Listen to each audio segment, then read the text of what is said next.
జై హింద్. భాను టాక్స్ కి స్వాగతం. మిత్రులారా, ఈ దేశాన్ని సుమారుగా 60 సంవత్సరాలపై పరిపాలించిన ఒక కుటుంబం, వారిది నెహ్రూ కుటుంబం. కానీ పిలువబడేది మాత్రం గాంధీ పేరుతో. వారు ఈరోజు వారి స్థితి ఏంటంటే సురక్షితమైన స్థానాల్లో పోటీ చేసి గెలవాల్సిన పరిస్థితి.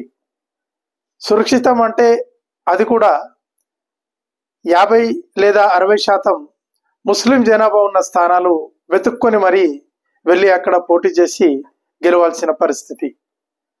అంటే 60 ఏళ్ళు దేశాన్ని పాలించిన కుటుంబం ఈరోజు ఒక మతాన్ని ఆధారం చేసుకొని పోటీ చేసి గెలవాల్సిన పరిస్థితి.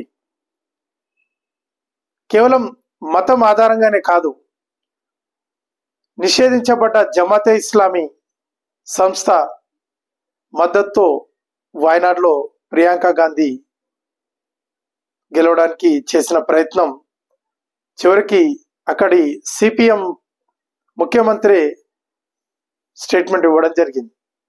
ఒక నిషేధిత సంస్థతో కలిసి పనిచేస్తున్న కాంగ్రెస్ పార్టీ అని చెప్పి సిపిఎం ముఖ్యమంత్రి పినరాయి విజయనే స్టేట్మెంట్ ఇవ్వడం జరిగింది. కాబట్టి ఈరోజు కాంగ్రెస్ తన దుస్థితికి రివ్యూ చేసుకోవాల్సిన అవసరం ఉన్నది.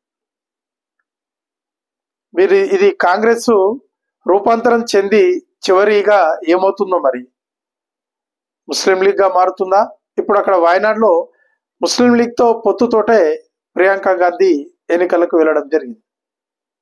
కాబట్టి ఇప్పటికైనా తెలంగాణలో ఉన్న కాంగ్రెస్ పార్టీ కార్యకర్తలు, మీ పార్టీ పరిస్థితి ఏందో మీరు ఒకసారి ఆలోచన చేసుకోండి.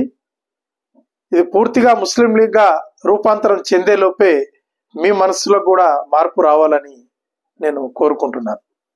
నా ఈ వీడియో నచ్చినట్లయితే లైక్ చేయండి, షేర్ చేయండి, నా ఛానల్ సబ్స్క్రైబ్ చేసుకోండి.